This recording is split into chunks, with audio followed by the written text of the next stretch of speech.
ceiling, Edwin B. Copeland, together with 7 faculty and 12 students, embarked on the journey to create the UP College of Agriculture, or UPCA. Through its 112 years of existence, the college has produced over 1,000 technologies and variety of plants and animals, 9 national scientists, over 30 outstanding young scientists, and more than 18,000 graduates contributing to agricultural development. UPCA, now College of Agriculture and Food Science, or CAFS, has been continuously contributing to nation building through its instruction, research, and extension function.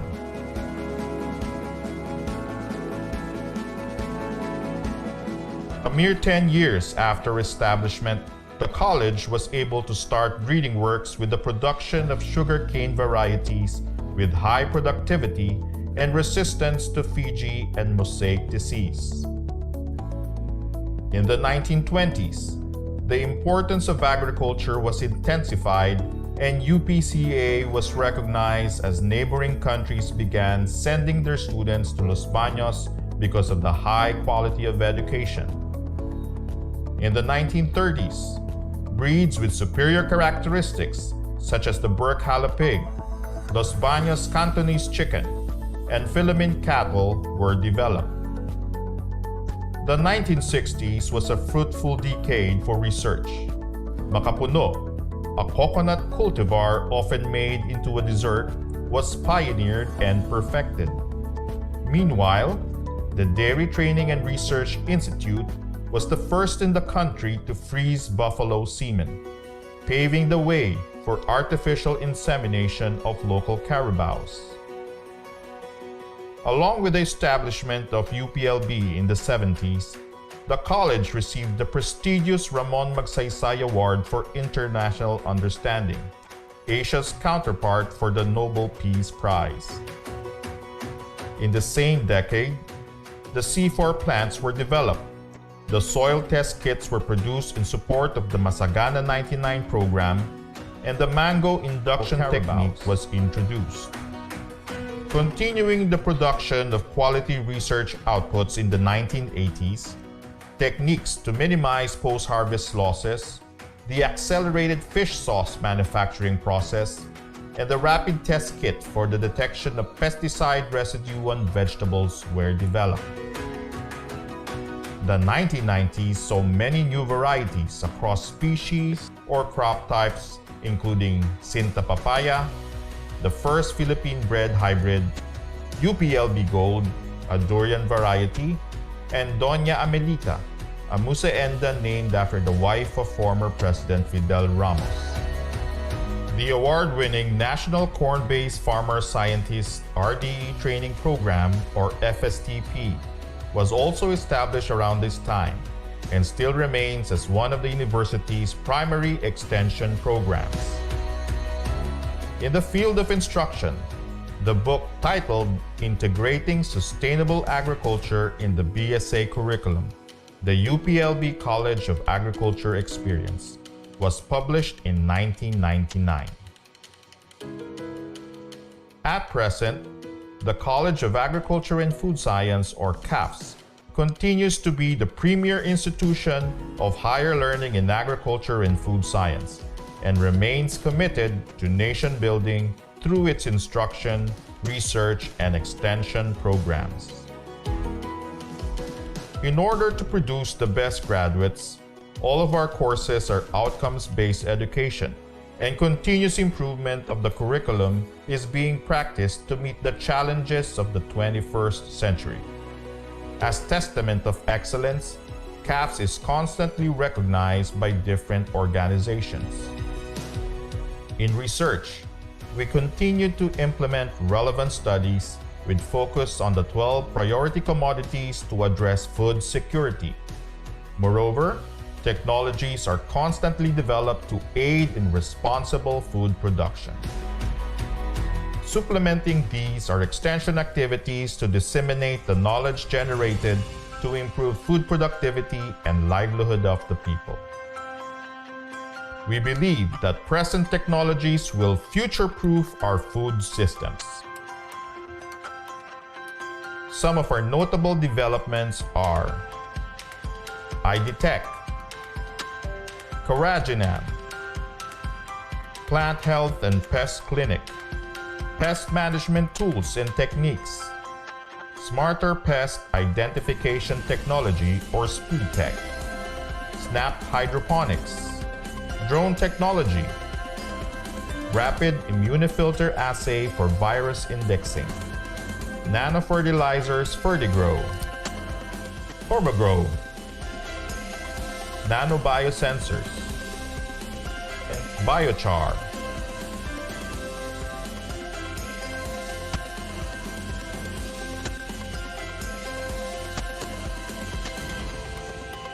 We at the College of Agriculture and Food Science will continue to promote and nurture a culture with innovative yet conscientious minds and cutting-edge skills to lead and serve the country and the region.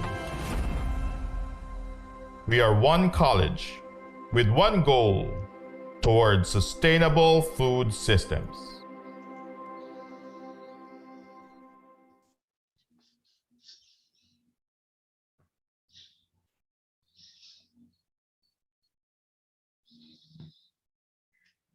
Good morning everyone. Magandang umaga po sa inyong lahat. And good morning din nag-visit. Good morning po sa ating mga panelists, sa ating mga Zoom attendees, and of course our viewers from on Facebook and YouTube. Magandang umaga po sa inyong lahat. And on behalf of the College of Agriculture and Food Science, we welcome you to the 6th episode of Aggie Eps.6, Empowering Women for Food Secured Future. And our topic for today is on achieving agriculture and food security in Puerto Princesa.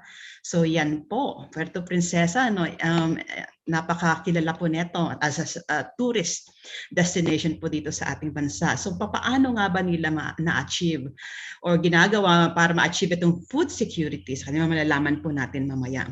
And before that, we'd like to remind you of the house rules bago po tayo magpatuloy. And if you have questions po, please just type in your questions in the Q&A box. Yan po sa ilalim ng sa ibaba po ng inyong Zoom. And if you're watching on Facebook and YouTube, please type your questions sa comment section lang ng Facebook para po sa ating mga Facebook and YouTube viewers. And of course, in order for you to get your certificates, please answer the evaluation form the link will be given at the end of this webinar. Okay, and to formally open our event for today, so may we invite to the Zoom space the Associate Dean for Research and Extension, Dr. Barbara Kawili. Ma'am, you may now have this space. Salamat, Mel.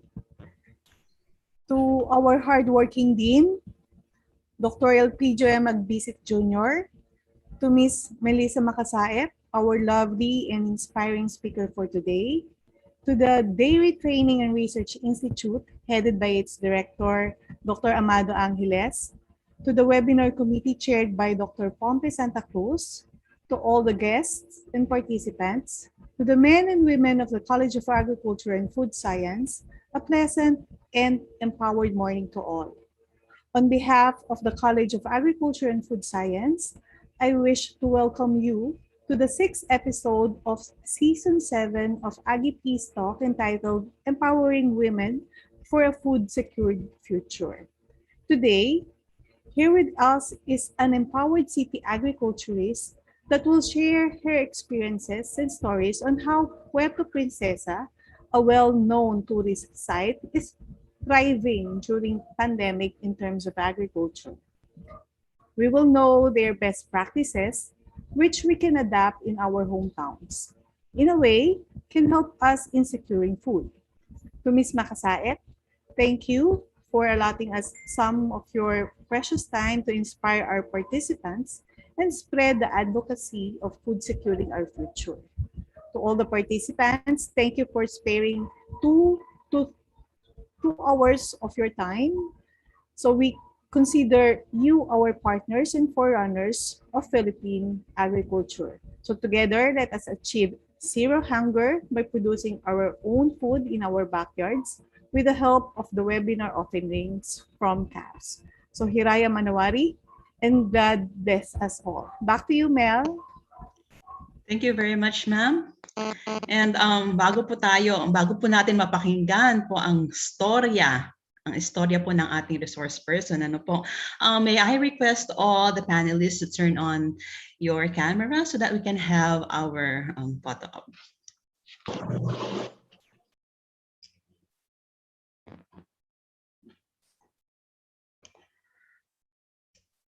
Okay. So, Kat, sino ba mag-picture? Okay, ready na ba? Okay, ready? 1, 2, 3, smile. Isa pa po. 1, 2, 3, smile. Okay. Okay, maraming salamat po. And I am excited to hear the story of Ma'am Melissa. Okay, And before we give her the time, let me introduce her briefly. Ma'am Melissa Teodora Yumakasait works for the City Government of Puerto Princesa as City Government Department Head 2 with a designation of City Agriculturist 2 since 1998. She finished her Bachelor of Science in Agriculture from the University of the Philippines, Los Baños in 1988 and is a registered agriculturist with Professional Regulatory Commission. So hindi halata napakaganda po ng ating resource person and hindi halata na she graduated in 1988 and she obtained a master's in management major in public administration from the Philippine Christian University and enrolled in environmental management subjects to supplement her knowledge in governance and management of agricultural resources, including fisheries in Puerto Princesa. Her dedication and commitment to her work has earned for the city national awards such as the Gawad Galing Po, Golden Pod Award for Outstanding Local Government Unit, recognition of excellence from ACDI, VOCA, and certificate of recognition from the Government Quality Management Committee for the successful implementation of the quality management system certified to ISO 9001 standards. And also she received, because of her projects, she implemented agriculture and fisheries projects related to for the city with funding from the Department of Agriculture and international organizations such as the United States Agency for International Development, Strengthening Urban Resilience and Growth and Equity, or USAID Surge, National Nations Development Fund, or UNDP, United Nations Educational, Scientific, and Cultural Organization, or UNESCO, Asian Development Bank, or ADB, and the World Bank. She has articles published and paper presentations as lead and co-author covering agriculture, environment, and fisheries topics. She is married to Valentin C. Makasait III and lives in the family-owned and managed mango farm in Puerto Princesa City since 1992. Ladies and gentlemen, please welcome to the Zoom space our resource person, Ma'am Melissa Teodora Yumakasait. Ma'am Melissa, you may now have the Zoom space. Thank you very much. Thank you for the wonderful introduction.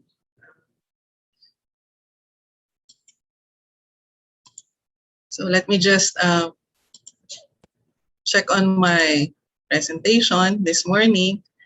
I know that we have very bad weather for this past few days, but again, let me just share with you what we have experienced here in Puerto Princesa, that of achieving agriculture and food security during the pandemic.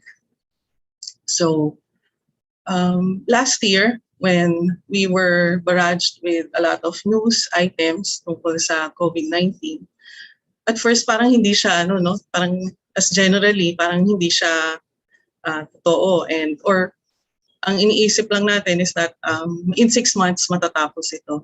But then again, that was not what happened. So in Puerto Princesa, we are faced with a lot of challenges, as was earlier discussed. Puerto Princesa is known as a tourist destination.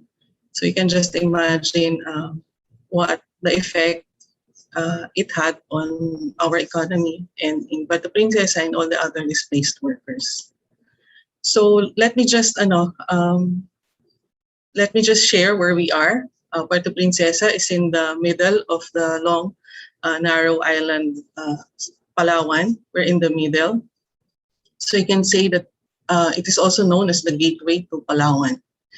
So the total land area is about 219,000 hectares. And from the short profile, you can see that we cover east and the western coast of the Philippines. You can also see that we also have 66 barangays. So that's a lot of area to cover. So the question was, ano ba yung pwede natin gawin to secure agriculture and food in this time of the pandemic? When the pandemic started, everything stopped in terms of the tourism industry. From my office, I can readily see a lot of the planes that are coming in, even the cruise ships that are as big as buildings. But then all of this stopped. No? So talagang kailangan mong pag-isipan ng kasamahan namin sa opisina, kaming lahat, kung ano ba yung pwede namin magawa for agriculture and food security at the time of the pandemic. So we were faced with, first, inisip namin paano ba ito. I was called up to come up with a survival garden. No? When I asked saan po ba yung area, I was told that it was to be in the middle of the city, within the city park. It's in front of the City Coliseum. So parang since knowing what that area was, sabi ko, wow, it's a real challenge. Highly compacted yung soil dahil sa lahat ng madaming tao na dumadaan dito, dry, tuyop siya, at untilled yung area.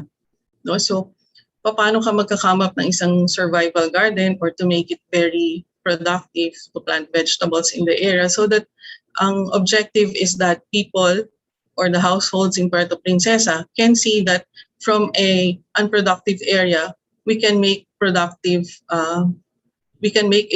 vegetable garden out of this area.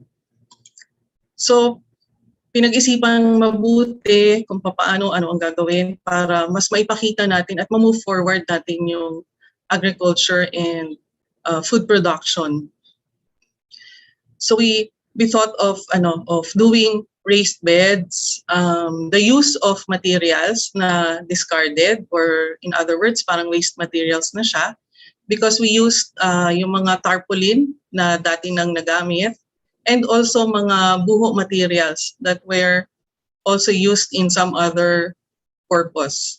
So you can see na I was only asked for one technical personnel to help the Oplan Linis group under the mayor's office. But then since there was strict community quarantine and we wanted to, kami in the city agriculture office, wanted to really put forth agriculture and farming, food production in the forefront. So everyone who was available was made to report in the project site.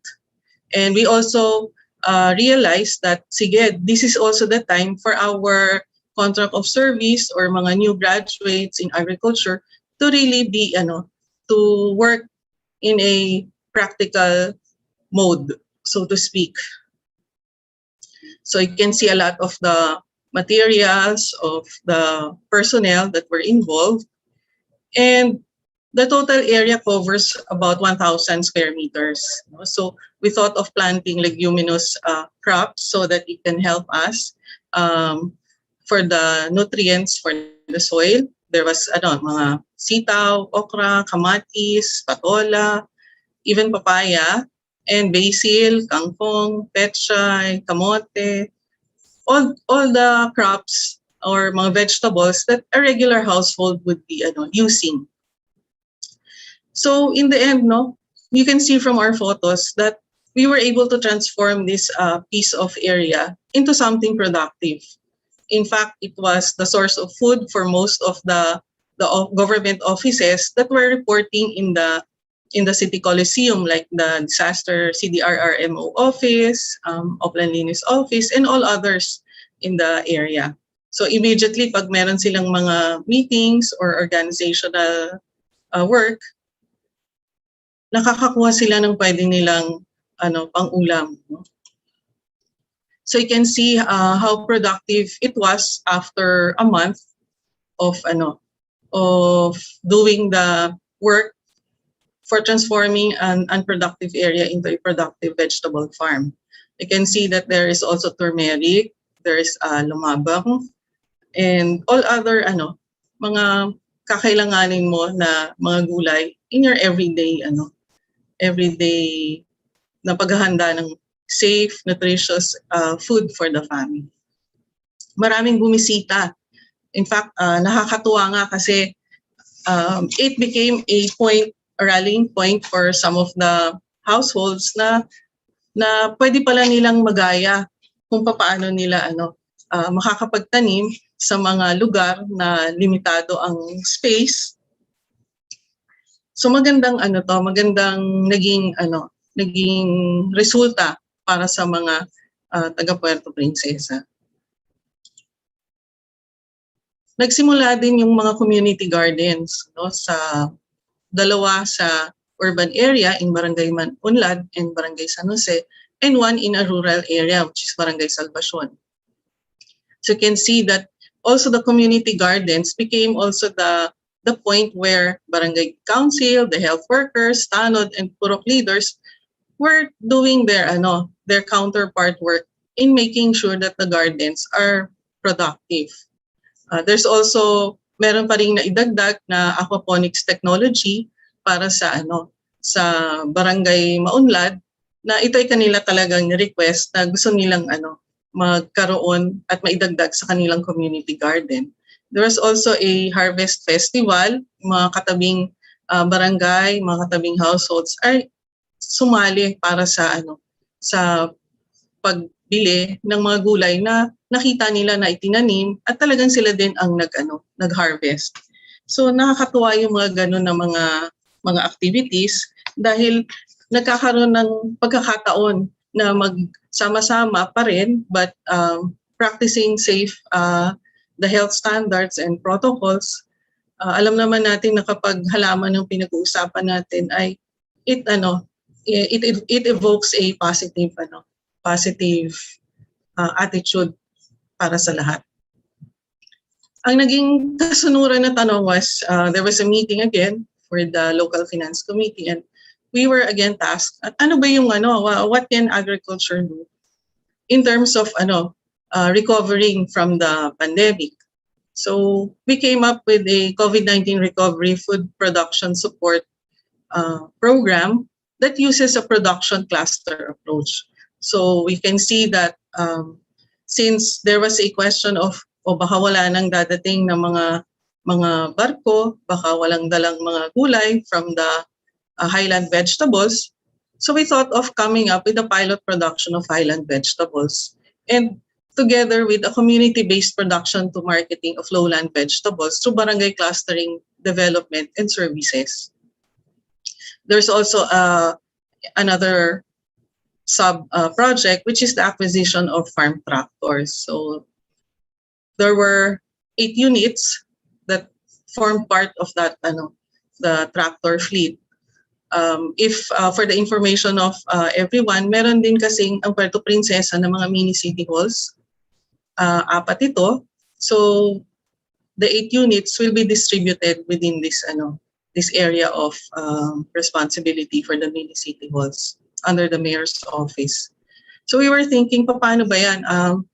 Alam naman natin na over yung ating production ng gulay, but then when it comes to the commodity flow, mapapansin natin na bumababa ang presyo dahil sabay-sabay lahat nag-harvest. So paano natin masasagot na tuloy-tuloy ang ating production, but at the same time, we make the vegetables affordable. So looking back into the project conceptualization, we're thinking of only targeting about 15% of the total requirement to make sure that there will not be a glut in the supply of the local vegetables.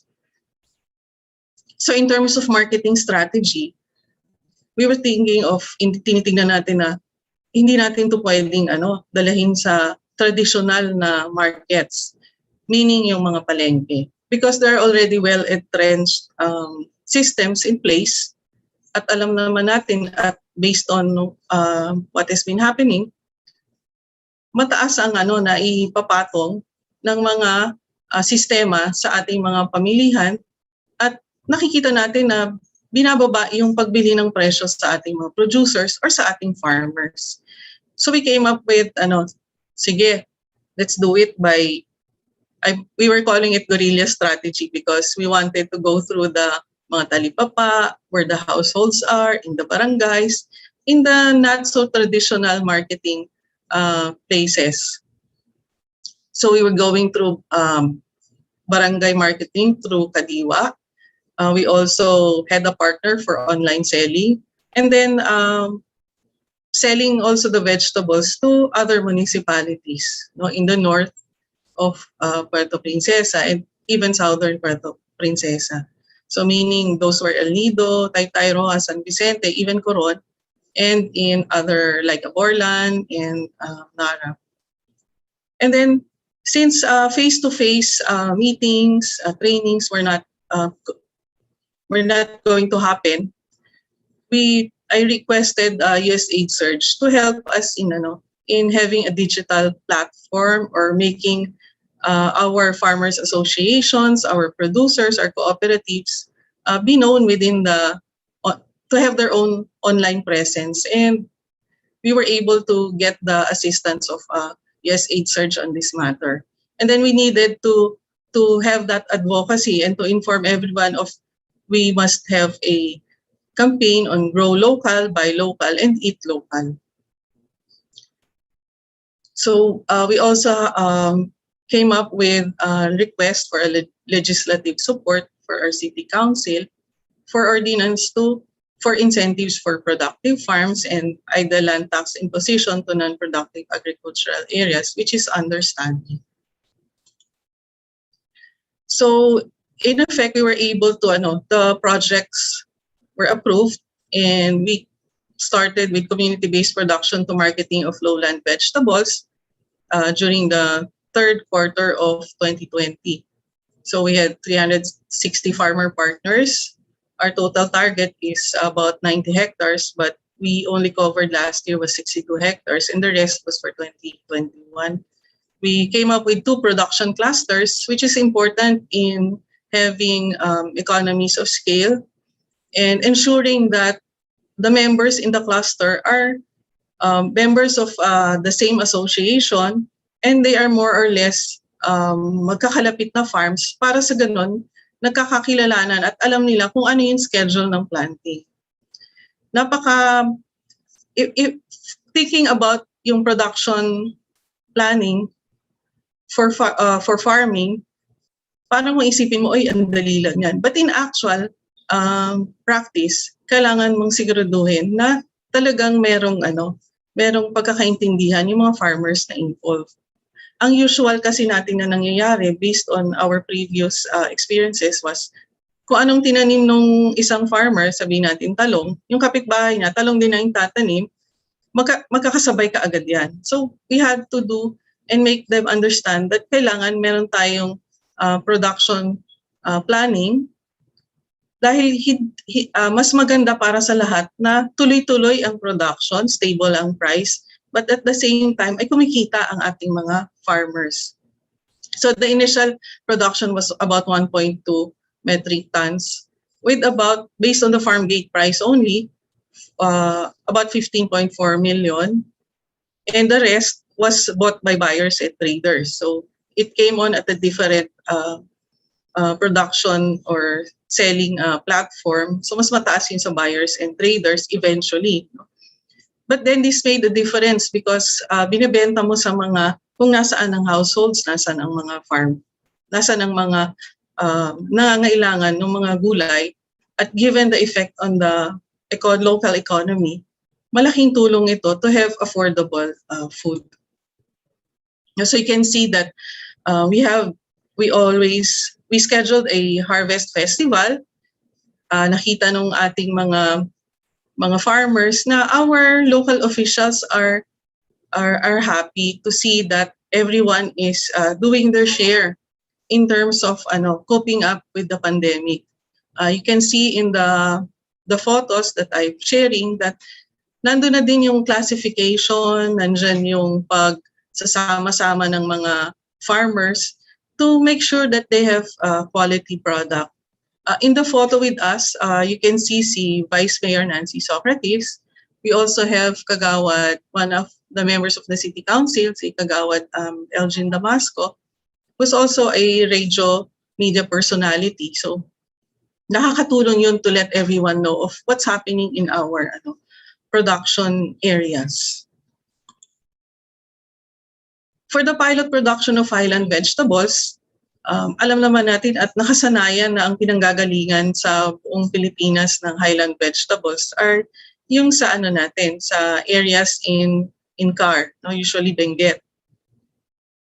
And we can see that there are lowland areas that can be planted with these highland vegetables, since there are seeds that are for this kind of environment.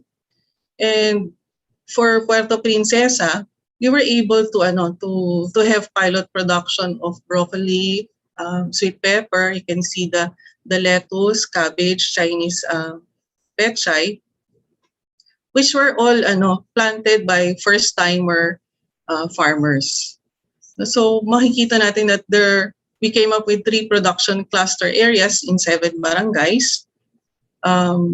There was 49.5 metric tons of production and about 3.9 million worth of based on the farm gate price bought by Kadiwa and brought to the other marketing areas.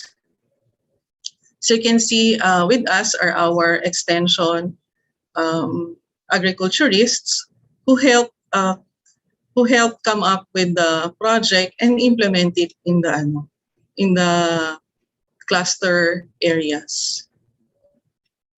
This is another cluster area for the production of highland vegetables. We were glad, we were happy, we were grateful and thankful that Mayor Byron also visited these areas with us, together with our Vice Mayor Socrates. We had a farm briefing, an orientation and tour with our officials, and they saw how kung gaano kasipag at nakita nila na pwedeng itanim ang mga highland vegetables in Puerto Princesa. We also went into consolidation and transportation. Napapansin natin at least sa ating experience na talagang kailangan may consolidation and transportation to make sure that yung harvest goes to the areas where it is needed. Malaking cost ang transportation. So with the help of our office, we mobilized our truck. Nakita ninyo dito sa background ng kalabasa harvest, and also our pickup for the harvest in areas na hindi mapupuntahan ng truck. So nakita natin na talagang punong-puno ang ating yung mga vehicles that were used to transport. So malaking tulong ito for our farmers, and having also a consolidation area in the field itself. So saan ba natin dinadala yung mga gulay na binebenta o na pinoproduce, at saan natin siya ibebenta? So dinadala natin to, as I said before, meron tayong mga kadiwa na activities that we are holding in the sa mga iba't ibang barangay. Makikita ninyo na naka-disiplinado ang mga pumupunta. Sila ay following the safety and health protocols sa pamimili. One thing that we've understood and observed in doing kadiwa sa barangay, we tried to nilagay namin sana sa mga plastic bags already, pre-weighed ang mga gulay. But then nandoon pa rin yung kinakailangan na hawakan, piliin. So we just had to adjust to that kind of system for our sa mga mamimili, no? So makikita natin na yung barangay officials were very accommodating. They helped us in terms of having the barangay tanod para masigurado na isang entry point, isang exit point, and the temperatures and disinfectants are also done at the and the contact tracing forms are done at the entrance of the kadiwa sa barangay activities. So ito yung yung mga nangyari sa mga barangays natin. So you can see, whenever there's an invitation to participate, we don't hesitate to join, dahil this will be a time for our farmers to be able to sell, and at the same time the community to be able to buy affordable, safe, quality food. So overall, you can see that we have Puerto Princesa Kadiwa Producers Market. We source our farm products from the different associations. All other programs and projects of the City Agriculture Office supports this program. The City Agriculture Office provides consolidation and transport, and we bring it to different outlets. In fact, our office here in the City Hall is an outlet. We have the food terminal in the public market through Paproma, NCCC, and we have Kadiwa on Wheels going to the different barangays, and weekend markets where we are invited.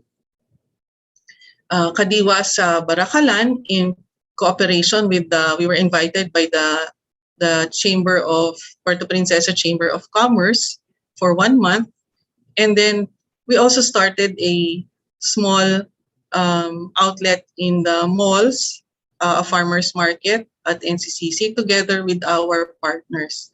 There's also Kadiwa Online, where the vegetables are available through our partner with Go Palengke, and also PPC Online Palengke. And we started only with 2, but then nanganak ito at nagkaroon ng iAgro, even our PPC Agriculture Office FB page. And then time came when there were institutional buyers. So as the months progressed, there are some companies who bought vegetables and then distributed it to their employees. And these are Mitsubishi and also an NGO, Shell Foundation.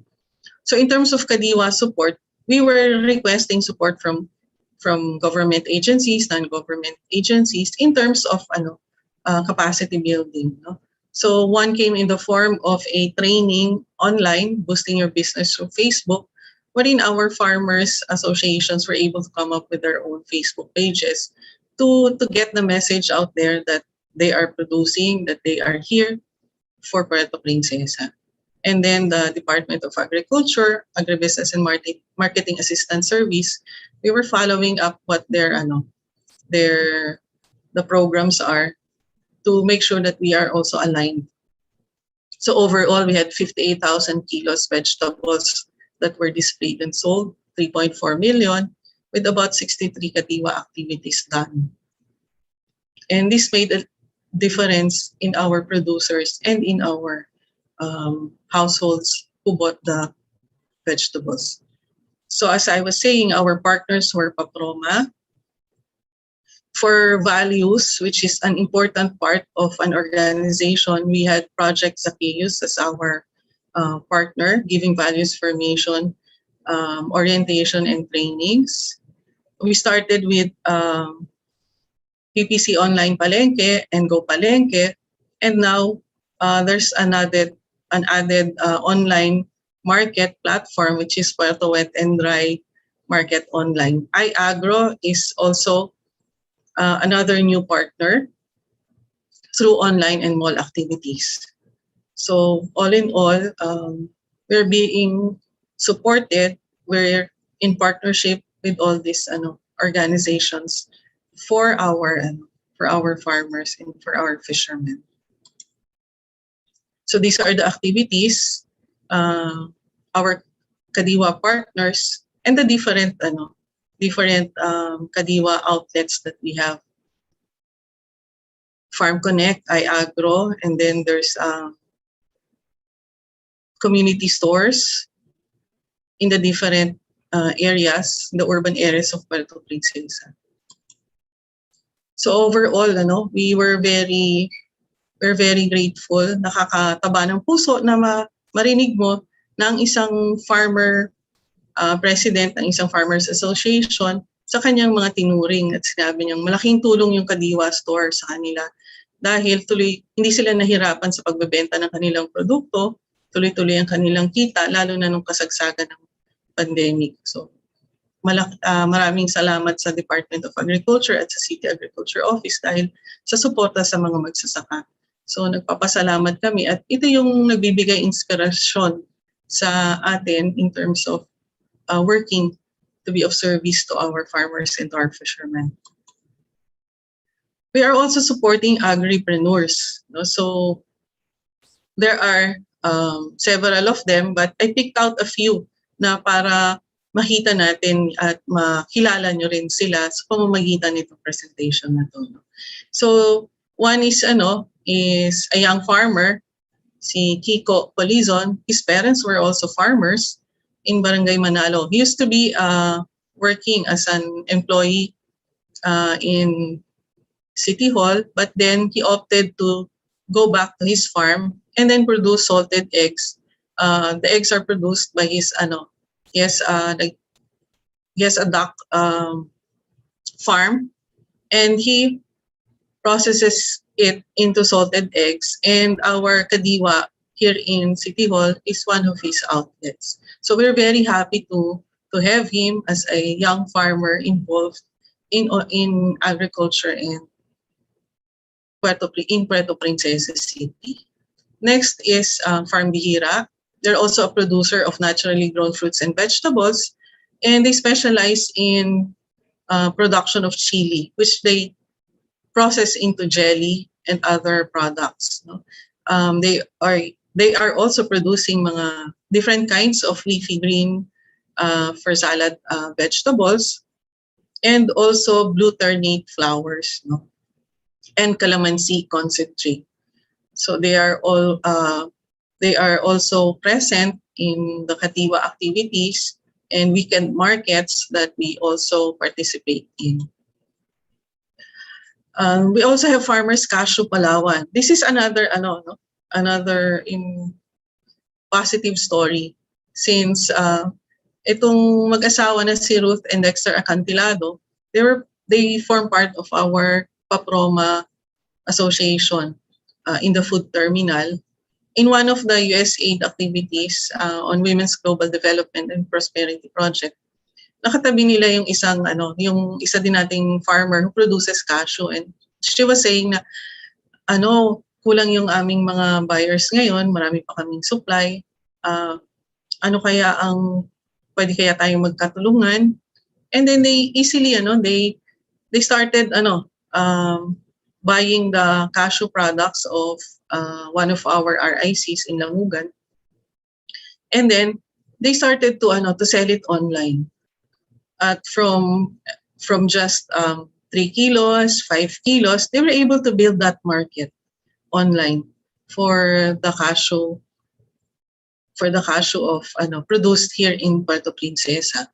Cashew is almost always a tourist pasalubong, but in this case na wala kang turista, you have to go and look for alternative means to market the product. So nagkatulungan sila at naging maganda itong partnership at tuloy-tuloy pa rin.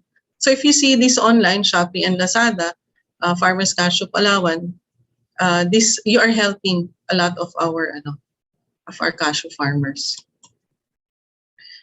KKKRIC, KKK is part of Philippine history, but this one refers to kapitbahayan sa kabuhayan at kaunlaran.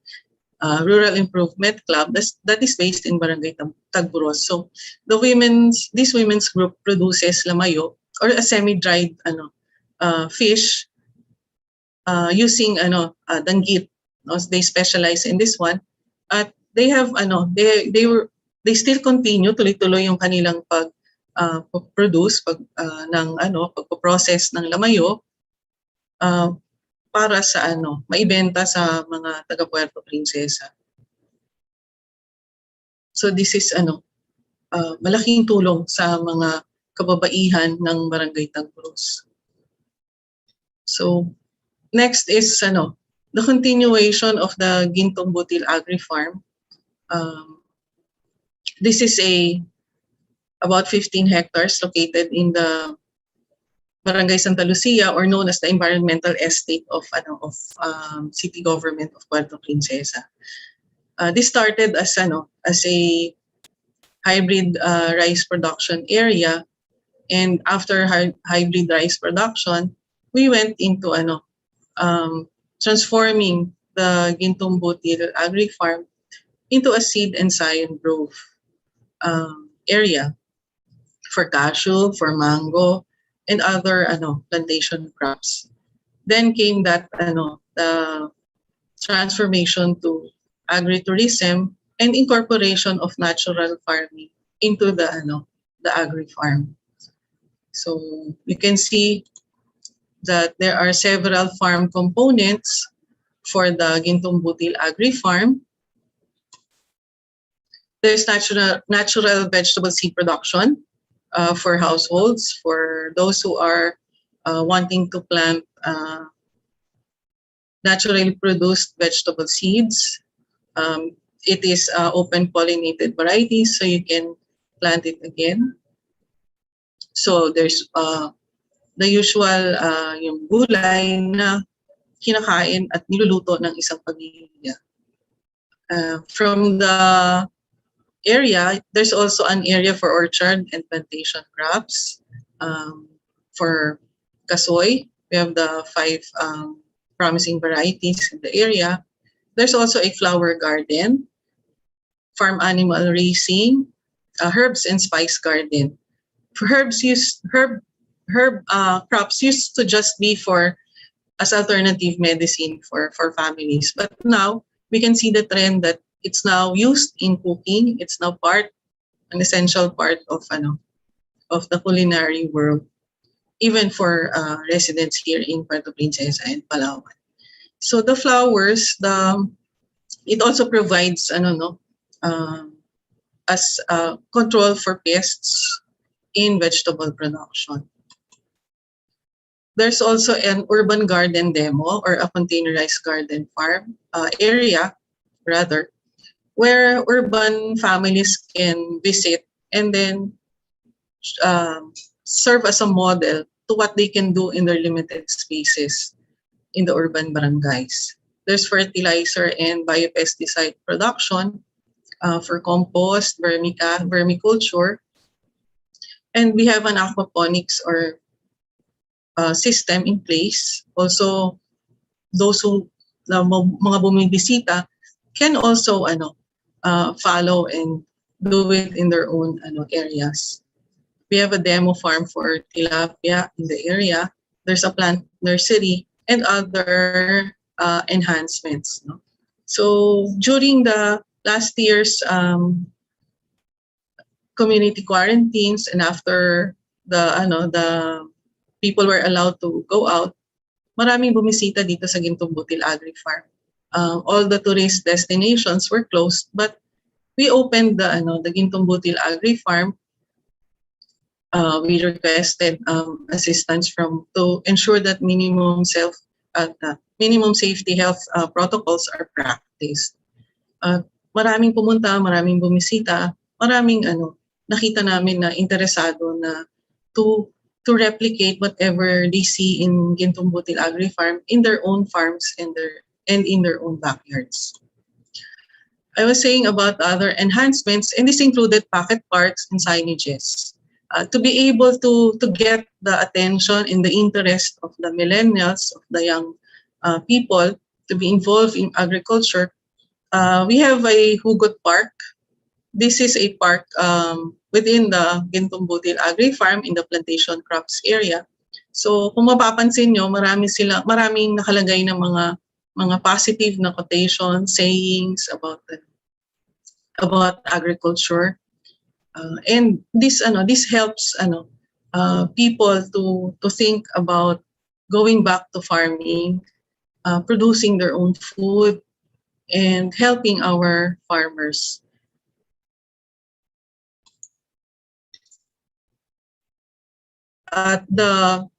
In 2020, there was also a call to there was interest in bamboo.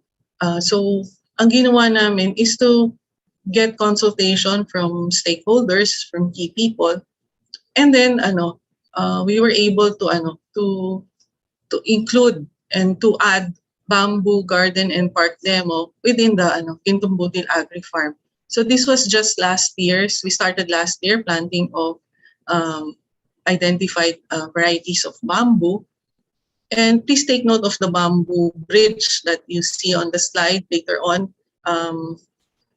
In the presentation, I'll tell you kung saan nanggaling itong kawayan na ito, which was used to in the Gintong Butil Agri Farm. So there was bamboo planting last year. We celebrated World Bamboo Day, September 18, 2020, by starting the bamboo park and demo. And also we were in partnership with the office of the City Vice Mayor of planting of 1 million bamboo, which was, I think, a nationwide campaign last October 31 and November 7. We had to do it in 2 days or 2 occasions so that we can still follow the safety and health protocols. So there are still more things to know about Gintong Butil Agri Farm.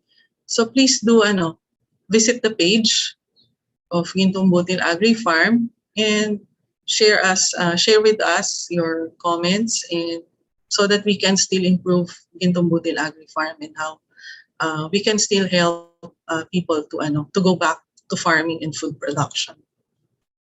So for fisheries, we have Sustainable Fisheries Livelihood Project for fishermen. We distributed fishing materials to our registered fisheries fisher folks. Bottom set gillnet fishing materials, multiple hook and line, and seaweed farming inputs and materials. We continued our small-scale tilapia hatchery. There's interest sa pag-raise ng tilapia, and continued the grow out demo pond and a seaweed culture demo farm. Seaweed production continued in terms of yung Yucuma and Capophycus, Tambalang, and we included also Spinosum. Though Spinosum has a lower buying price, but it is hardy and it can withstand diseases.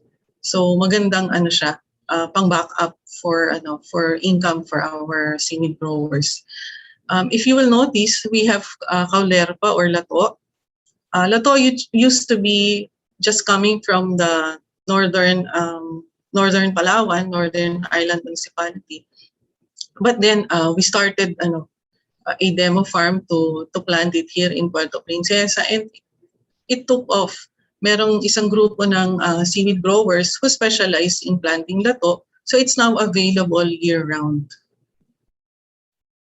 Hindi mo na kailangan antayin na dadating pa yung galing sa dala-dala ng bangka o ng batel para ka makakain ng lato. Now it's really available, and our farmers are also selling it in the next municipalities. So one thing that was also that we continued with our projects was with the DA Philippine Rural Development Project under IRIP, or Enhancing Agricultural Productivity. enterprises in the. We have two projects. One is seaweed production and marketing. This was sa kalagitnaan ng pandemic, talagang kailangan na tuloy-tuloy pa rin ito. And then even the even the World Bank assessments continued online. So we were fortunate that we passed the assessments done by World Bank for the seaweed project. So you can see the fiberglass floating dryers in this slide. This is now what is being used by our PMC cooperative in the production of seaweed. So we have 5 floating dryers. There are also fiberglass boats to help navigate within the planting area, and also a moisture analyzer to ensure that the proper moisture content is arrived at for our raw dried seaweeds. These are the distribution of seaweed planting, of seaweed materials, farming inputs to our seaweed growers. If you will notice, we also distributed materials for drying solar dryers for seaweeds. Ang counterpart ng aming mga associations ay sila yung magbubuo nitong mga solar dryers and to maintain it. We continued also with creating of Facebook pages for seaweed growers through webinars from USAID Surge. We wanted to ensure that our growers are known, even that they have an online presence. So tuloy-tuloy and nakakatuwa na makita na yung mga farmers, yung ating fisher folks, our seaweed growers can attend these webinars and can participate actively.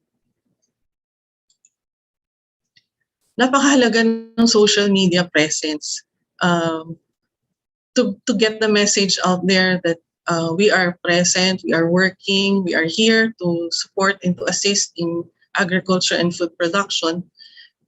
Because of the webinars from USAID Search, we were able to also come up with our own Facebook page, the Puerto Princesa City Agriculture Office. We share all we share information, and we use this as the platform to ensure that our activities are presented in this manner, because napansin natin na lahat ay dahil sa hindi na nagkikita-kita face-to-face, and they spend more time in online, and they have their own social media presence as well. We have two personalities who have helped us in this activity. We have Ryan Du from the Office of the City Vice Mayor. Whenever we have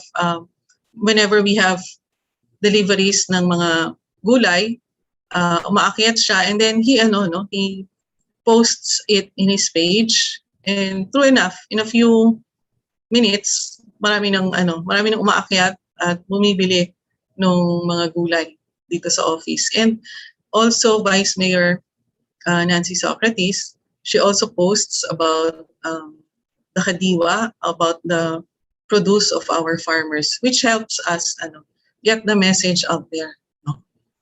So we are thankful for all these people. So these are our the Facebook page of the Puerto Princesa City Agriculture Office, and we're very happy that we have about 3,821 followers, and several of the posts that we have madami yung na-reach niya, one was even 133,939, and the rest also. So we're very thankful that through our online presence, we are able to reach our farmers and those who can help who can help the agricultural sector. This is also our way of getting feedbacks from our farmers, from our fishermen, and you can clearly see that many of them are happy, and they are grateful for still having that that relationship for agriculture. You can see the harvest of of one of our farmers. Of course, snack beans is also known as Baguio beans. So talagang Baguio beans pa rin ang tawag, though it's planted here in Puerto Princesa. So marami yung pasasalamat. Kami ay nai-inspire at natutuwa kami. This is our we are grateful for all their comments. Last year, we were asked by the city, our city officials, na magkaroon ng celebration for World Food Day. But we had to revise because of the pandemic. Hindi kinailangan namin baguhin kung ano yung ating celebration. So what we did is to really go to our farmers na nasa bundok, to be with them and to plant with them on that day to commemorate and to celebrate World Food Day. Though mahirap yung akyatin, kinaya naman at natutuwa kami na nakasama namin yung ating mga farmers. Last January 29, we were fortunate enough that Secretary William Dar visited Puerto Princesa and Palawan. So we had to we had the program at the Agri Trading Center. You see this on your screen on the top leftmost photo. We had the Kadiwa activity there. So together with the regional director, Director Gerundio, we gave him a briefing on what we're doing, how we're doing our Kadiwa activities here in Puerto Princesa. And then we had the opportunity to have Secretary Dar visit the Gintumbutil Agri Farm. So you can see that we had exchanges and discussions on how to be able to help more the agriculture sector. Of course, we must also encourage the heart, getting from Causes and Posner, that we were able to since 2016 we've had a mayor's award. There's an agriculture category. Ang City Agriculture Office ang in charge of coming up with the nominees, search for as a member of the search committee for an individual farmer and for a group farmer. So for 2021, this was again held, but this was for the mostly for the categories of how people became involved in helping out at the time of the pandemic. So we nominated Go Palengke for their online marketing of getting the vegetables to the households by ordering online. So they were able to receive the 2021 Mayor's Awards. So other support programs and activities, let me go through this quickly. Of course, we still operate and we manage the City Nursery and Propagation Farms, a source of our seedlings and clones, which we distribute to our farmers, those who are interested for farm development. We have a Food Always in the Home project for the introduction or establishment of backyard gardens for families, but centering on organic agriculture and urban gardening. Farm development services, we have 6 tractors that provides services to our farmers for land preparation. Enhanced agriculture productivity, this program promotes crop diversification. So we are adding high value commercial crops or annual crops to plantation to already existing plantation crops in the different barangays of Puerto Princesa, and also for lowland rice-based farming beneficiaries to plant vegetables after planting palay. Support for institutional development for rural-based organizations, and resource monitoring and management. Though the pandemic was happening, we still collected water and shell meat samples for harmful algal blooms analysis, and we submitted to BIFAR for monitoring whether red tide organism is already rising or the level. So we need to determine the level of the harmful algal blooms, specifically red tide toxin, in the different bays of Puerto Princesa to ensure the safety of those who are consuming consuming shellfish and alamang. So for the management of sanctuaries and reserves, we still continue with this. There were reef assessments done and monitoring for the coral transplantations that were already done before, and also for the crown of thorns monitoring activities. This is very harmful and deadly to our coral reef areas. And then continuous organizational capacity building for our fisher folks in terms of the meetings for the Sea Pharmacy or the City Fisheries and Aquatic Resource Management Councils, which we still continued. Support to DA PRDP implementation. As I've mentioned before, we have 3 farm-to-market roads, 6.5 kilometers Marigon to Buena Vista farm-to-market roads still continued the construction last year despite the pandemic. And then there was the Puerto Princesa Mango Processing Facility and Marketing, which was also affected by the close down of the tourism industry. So the association, the cooperative, had to come up with other products that they were able to sell locally, like dried tomato, dried kamyas, mango juice, in addition to dried mango. And then seaweeds production and marketing, as I've earlier presented. And then we had Agri-Pinoy Trading Center preparation for the eventual operationalization of this facility. So the Kadiwa trade fairs and activities is a preparation to this Agri-Pinoy Trading Center. We are also part of the DA Philmec RCEF Rice Mechanization Program. So our associations were able to receive additional tractors, combine harvester, and mechanical transplanter, which you can see which they received and being used in our rice-producing barangays. Under the Rice Resiliency Program, 679 rice farmer beneficiaries were part of this program from the Department of Agriculture, and they received assistance of 2,000 pesos for every hectare of inbred rice planted and 3,000 for every hybrid seed hectare planted. So again, maybe lahat kayo magtataka, is she also a farmer? Yes, we are farmers also. We manage the family mango farm. We have a production of mangoes despite the presence of the 34-year-old mango pulp weevil insect pest.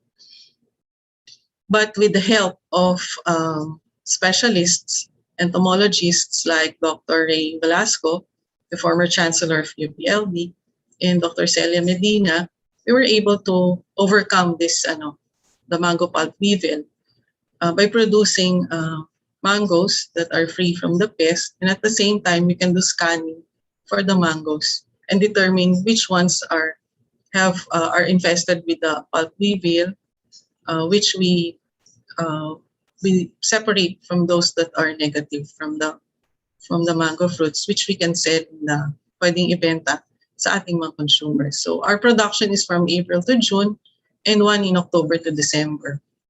So depends on what the current, if there's an El Nino or a La Nina, but on an average, we have about 50 tons annual production for about 40 to 80 trees. So you can see that we wrap our mango fruits to ensure that we minimize on the use of pesticides, and also to ensure that we have a very good quality product. So again, these are our harvests. Our house also doubles as a bodega, as an area to to separate and to classify our mango fruits. No, so these are our mangoes that are ready to sell. If the price is the farm gate price is low, then we try to sell it retail so we can have that added income from selling the mangoes. Our mangoes are scanned. They are free from mango pulp weevil. So we know that we are selling quality products. So we also have an earthen dam, which also is a source of water for the farm. And we also plant buho and bamboo. As I said earlier, please take note of the bamboo bridge that we have in the Tumbutil Agri Farm. The bamboo bridge was a product of the bamboo poles that were taken from our farm, which we donated to the project. So this is also, our farm is also a bird sanctuary. It is also full of wildlife activities. So moving on and facing the future, agriculture is inherent with risks in any possible way that we can think of. But when we have access to technical experts in crop protection, in soil science, crop science, agribusiness, then that makes it that we are able to cope up with the risks involved in agriculture, in production, in food production specifically. We need to have access to technology. We need to have the to use smart agriculture.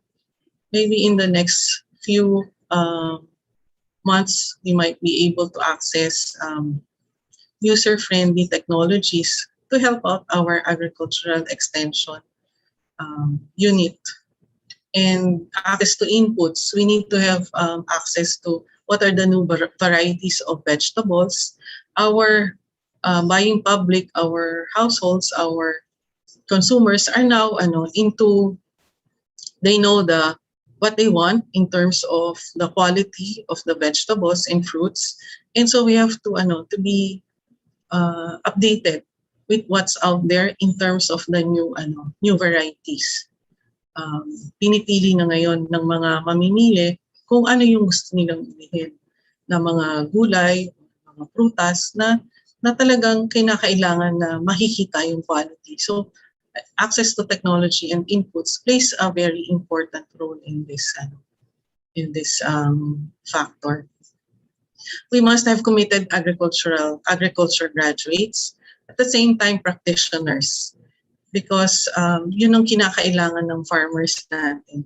Kinakailangan nilang matulungan in terms of crop protection.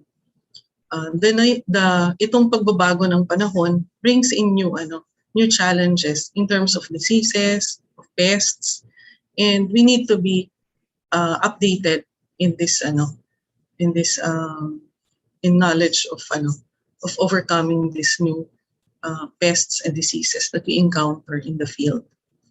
We must develop more farmer agripreneurs. In about a group of about 15-20, there would be about 5 who will be able to become agripreneurs. But we want to have everyone have that agripreneurial spirit. Ika nga.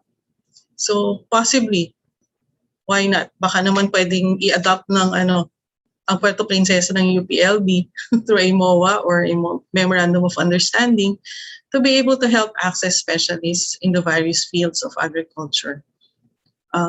Again, we're very grateful for Dr. Velasco and Dr. Medina, to Dr. Agbisit for being always there. They're just a message away whenever we have inquiries or questions. So my takeaways in this presentation and in what we've experienced here at the time of the pandemic, we need to have lots of vitamin D and vitamin K. Vitamin D for determination, vitamin K for kasipagan. These two vitamins are very much in need in these times. So learning is a lifelong process. We need to always learn and be updated in everything that we do. Nagpapasalamat ako sa USAID Surge because when I was kinakwento ko yung mga nangyari sa seaweeds, they got this and then came up that it was a most significant change. You know? So, nilagay nila na yung quotation that learning is a lifelong process. And I believe in this. Always remember, parati nating tandaan, pag ayaw, madaming dahilan. Pag gusto, madaming paraan. In terms of mamimigay ka ng seeds, tatanungin mo, tumubo po ba? Ay, hindi tumubo. Pero makikita mo na hindi pala naitanim. No? Pero I believe merong mas marami yung gusto, kaya madaming paraan. At ito yung dapat nating makita sa field. Ito yung dapat nating matulungan dahil ito yung tutulong sa mas malaking broader population of our community and of our area of responsibilities. God helps those who help themselves. Nasa tao ang gawa, nasa Diyos ang awa. And I always say that let us keep the flame of service for others burn brightly inside each one of us. Pagka nawala yung passion, nawala yung ating pagmamahal sa serbisyo, madaling makalimutan kung ano yung dapat nating gawin. So let us always keep that flame burning. Sabi nga, ang punong hitik sa bunga, madalas binabato. Ngunit ako naniniwala na marami pa rin makakakain ng matamis nitong bunga. Tandaan din natin, ang latang walang laman, talagang maingay yun. No? So, siguro marami na akong na-share sa inyo sa ating presentation. No? So, let me end with, alone, we can do so little. Together, we can do so much. This is a quote that I borrowed from Helen Keller. So with all the people who are helping me in this our working group here in the City Agriculture Office, those who have been a part of the journey, that we still are on the journey. So thank you. Maraming salamat sa inyong lahat. Let me share this short video of part of Princesa.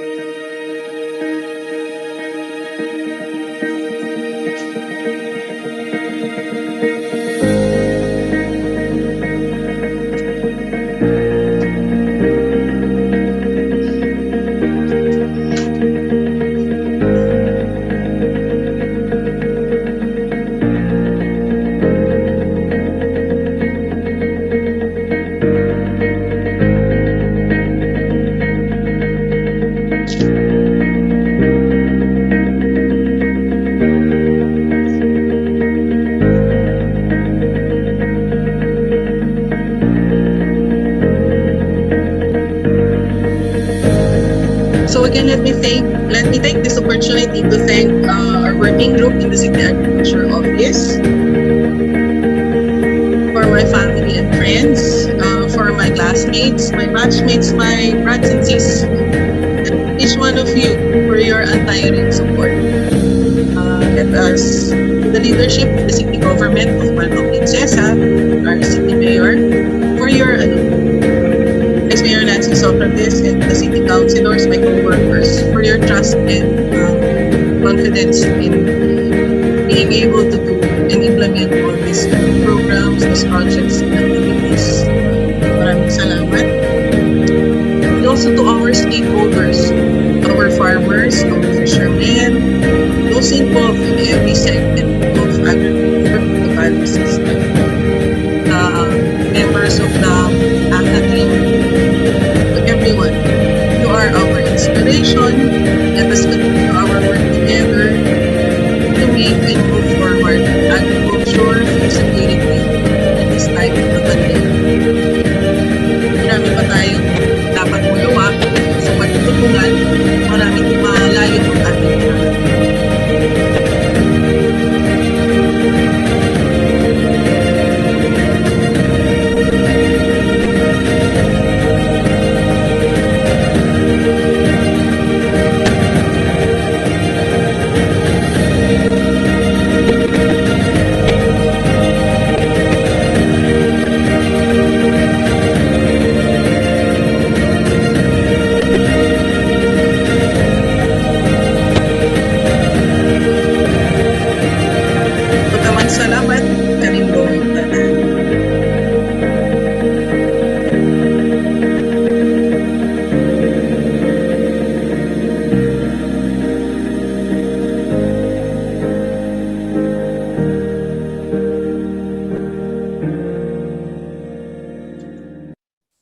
for God's glory. Amen. For without God, all these things would not have been possible.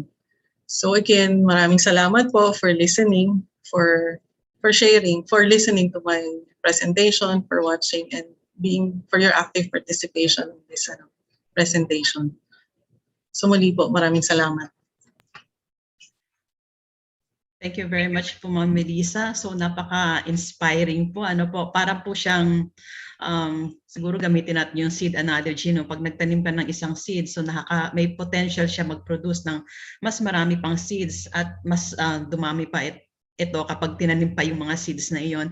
And I believe what you have shared is one of those seeds na makakapag-inspire pa ng mas maraming tao para gawin itong advocacy or adhikain na ito. And another thing that I got from your presentation is access. Yeah, napaka-importante po ng access. You mentioned a while ago technology and inputs. And also it's very important access rin po sa information. So I guess yun po yung mga bagay na pinagtrabahuan ninyo. That's why napaka-successful po netong inyong program po ito. Maraming salamat po. But this is not the end po. Meron pa po tayong question and answer. Okay. Yeah, sa atin po mga participants, you may use the Q&A box. And for those viewing Facebook Live and YouTube, you may use the comment section to type in your questions. Okay, but before that, siguro po I'll throw the first question. Is that okay, ma'am? Okay, go ahead. Okay po. At visit ang sasagot. Okay, ma'am. Nabanggit niyo po kanina na kapag may nagtanim ng tawag dito, yung talong, and then nakita nung kapitbahay, so nagtanim rin siya ng talong, nakita na naman ng kapitbahay, nagtanim sila ng talong, ano po. So that is normal sa ating mga Pilipinos, ano po, ano. So pag nakita niya na thriving yung isang business, ginagaya niya po ito.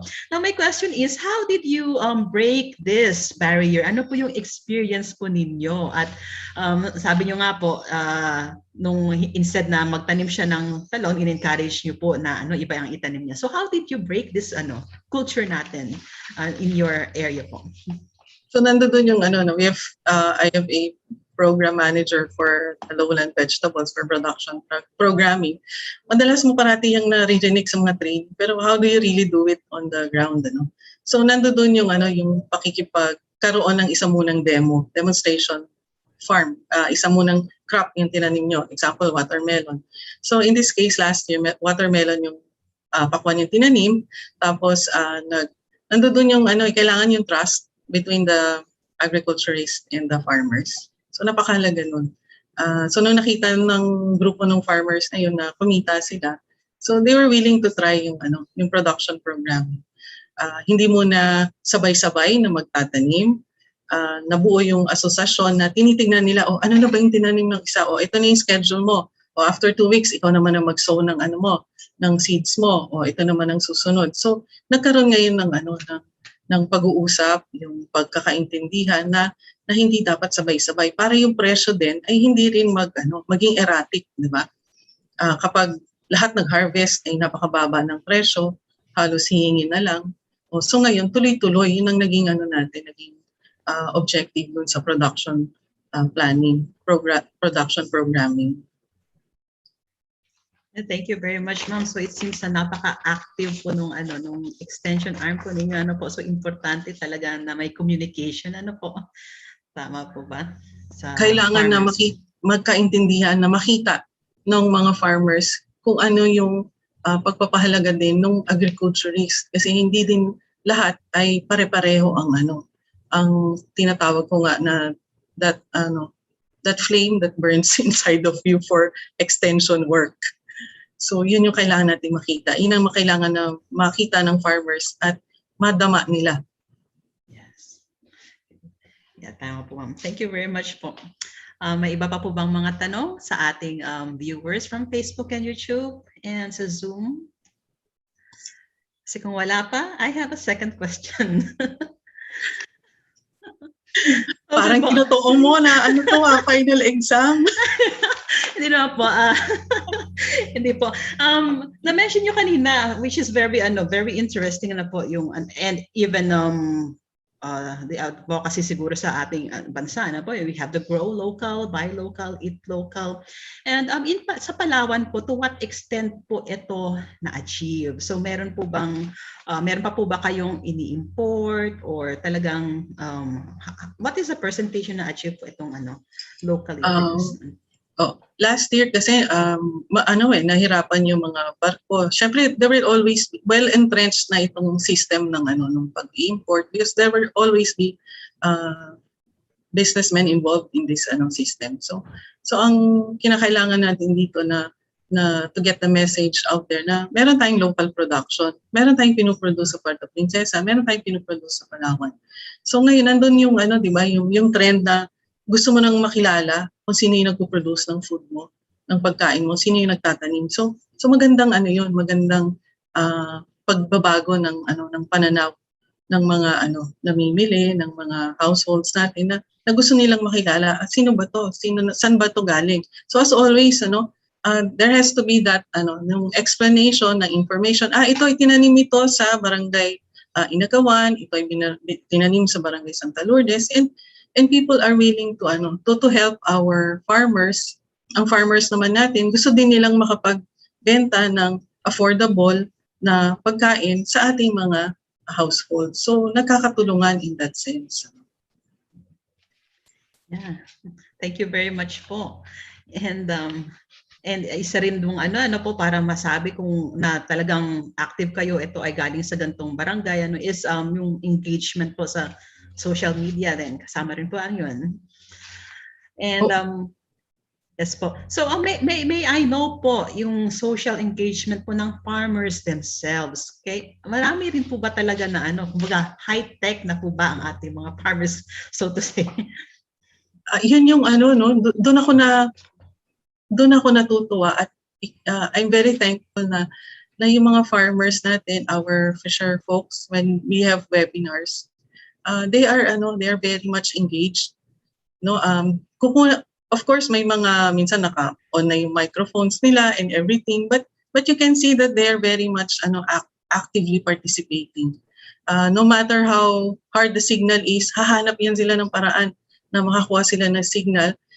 With the help of their yung mga anak nila, malaking tulong yan sa ating mga farmers na yung kanilang mga anak knows very well itong mga social media platforms, and nagkakaroon ng while hindi kayo magkakakitaan face to face, but yung mga magkakamag-anak in various provinces, various municipalities and barangays, they have social exchanges through Facebook pages. Kaya one of the trainings that we requested was boosting your business through FB, through Facebook page by USAID Search. So malaking tulong yun.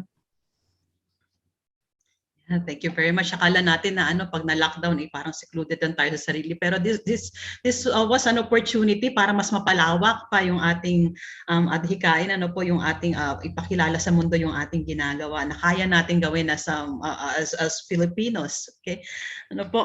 And how about po the indigenous people? Yeah. How are they involved? They are very much part of all this of these programs, of all these projects and activities. Kasama sila dito sa mga programa. Mahirap nga lang sabihin, ito si ganito, siya yung ating tribal chieftain, ito si mga katutubo nating kapatid, nandiyan sila, kasama natin sila. We're starting another community garden in another barangay, of which they are mostly mga katutubo nating mga kapatid. But nung lahat ng na-present ko kanina, kabahagi sila dyan, nandiyan sila. So ma'am, inspiring po talaga nitong inyong ginagawa po para po sa Puerto Princesa, and I hope na it could be also replicated po rin sa ibang lugar para sa paglago po ng ating bansa. So maraming salamat po. May ibang question pa po ba? Parang ako lang yung nagtanong. Ma'am, hindi po ito final exam. Lang to, chika-chika, kumbaga. Joke lang. Okay, do Maraming we have... salamat dun sa mga nagte-thank you dun sa chat box. No? Maraming salamat. Kami po ang na-inspire po kami sa inyong mga sinasabi po. Yeah, and we have over 100 participants across platforms po. Ayan po. So, ma'am, so you're not only inspiring the people here on Zoom, but there are over 100 participants na na-inspire niyo po. So, may katanungan pa po ba para kay ma'am? Okay. Another thank you from Aggie Mahinay. Okay. Thank you very much, ma'am, for that very inspiring talk. Keep safe po always. Yeah. Meron pa po ba? Okay, ma'am. Siguro tapos na yung exam. Okay. Anyway, if there are no more questions, we'd like to present to you our certificate of appreciation from the College of Agriculture and Food Science. So let me read the citation. College of Agriculture and Food Science, University of the Philippines, Los Baños, Laguna, Philippines, present the certificate of appreciation to Ma'am Melissa U. Makasait for serving as a resource person on achieving agriculture and food security in Puerto Princesa during the Aggie Peace Talk version 7. Empowering Women for Food Secured Future under the webinar program, Rebooting Agriculture in the New Normal, held on October 12, 2021 via Zoom. Given this 12th day of October 2021 at the College of Agriculture and Food Science, University of the Philippines, Los Baños, Laguna, Philippines. Signed, Dr. Pompey C. Santa Cruz, Chair of the CAPS Webinar Committee, and our Dean, Dr. Elpidio M. Agbisit Jr. So, Ma'am Melissa, maraming salamat po, and I hope you accept our thanks or appreciation for your talk today. So, maraming salamat. I would like to thank the Dean of the College of Agriculture and Food Science, Dean Elpidio Agbisit Jr., for this opportunity to share the Puerto Princesa experience with our participants and to the people who make up UPLB. To all of us in agriculture, sa aming mga kasamahan, sa working group dito sa City Agriculture Office, and to my co-workers and to my family and friends, let's continue moving forward in this time of the pandemic. Madami pa tayong magagawa. May God bless us all. Again, maraming salamat sa inyong lahat. And may God bless you too, ma'am. Maraming salamat rin po. Thank you very much. Okay, and before we have our closing, may we invite you again on Thursday, October 14, for another episode in Empowering Women for Food Secured Future. So the title is Modernization of Agriculture in the Province of Bataan. So punta naman po tayong Bataan ngayon sa Thursday, from Puerto Princesa, then Bataan. So there's the register link there. So kindly register in order for you to reserve your slot on Zoom.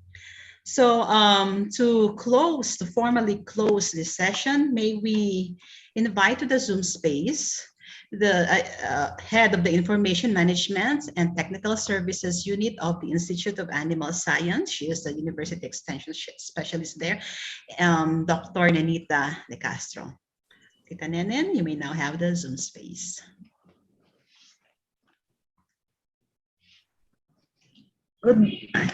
Good morning, everyone. Our dear participants, we have more than 100 participants from across the platforms. In our Aggie Peace Talk version 7, Empowering Women for Food Security Future. Good morning also to our speaker, Dr. Melissa Makasait, City Agriculturist of Puerto Princesa City, a known tourist destination in our country. In her presentation titled Achieving Agriculture and Food Security During the Pandemic, the Puerto Princesa Experience, she was able to share her experiences in successfully implementing various agricultural programs and projects the Gintong Butil Agri-Farm, and the Kadiwa Center, to name a few. Through her innovations and creativity, she was able to improve agricultural productivity and enhance food security in Puerto Princesa. They adopted the COVID-19 recovery food production support production cluster approach to complete the production to marketing cycle, thus uplifting the lives of the people in Puerto Princesa City despite the pandemic. Okay, on behalf of the College of Agriculture and Food Science, led by our Dean, Dr. Elpidio M. Agbisit Jr., Dr. Barbara L. Kawili, Chair of the CAPS Extension Committee, Dr. Pompe C. Santa Cruz, Chair of the CAPS Webinar Committee, Dr. Amado A. Angeles, Director of Dairy Training and Research Institute, and Ms. Mel Batucabe, also from D3, the host for today's webinar. Ms. Kat, Rachel, and Arthur, staff from CAPS, thank you very much to our speaker, Ma'am Makasait, for accommodating our invitation and providing so much inspiration to all of us that learning is a lifelong process. And to our participants, we hope that you learned something from this webinar, which you can replicate in your respective areas, especially during this pandemic. Again, thank you very much and a pleasant good morning to all of you. Maraming salamat po, Dr. De Castro. And sa ngalan po ng College of Agriculture and Food Science at sa aming Dean, Dr. Elpidio M. Agbisit Jr. at sa lahat po ng staff po ng College of Agriculture and Food Science, this is Mel Batocabe and saying good morning po sa inyong lahat at mabuhay po tayong lahat. Maraming salamat po and see you on the next episode. Don't forget po to answer the form para po ma-receive niyo po yung certificate. Nasa ating chat box po ang ating link. Okay, thank you very much and good morning everyone. God bless you all.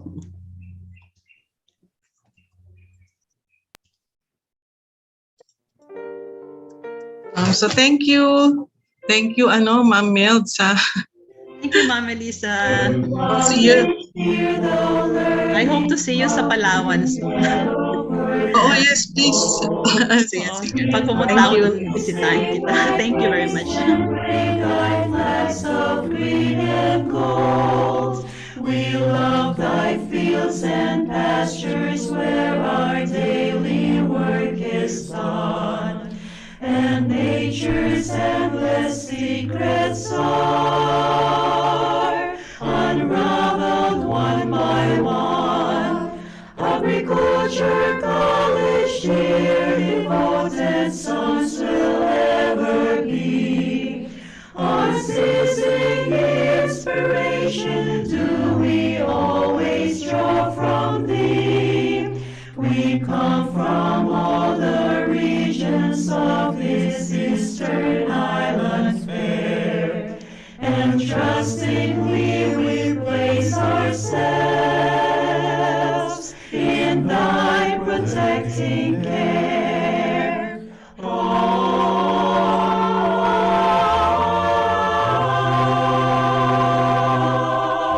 With mouths appealing, standing guard in its majestic hue, and lagunas placid waters lending splendor to the view. With clouds of sunshine, there is no place more charming, blessed with God's more bounteous gifts. Agriculture college dear, devoted sons will ever be. Unceasing inspiration do we always draw from thee. We come from all the regions of this eastern island fair, and trustingly we place ourselves in thy protecting care. Agriculture college dear,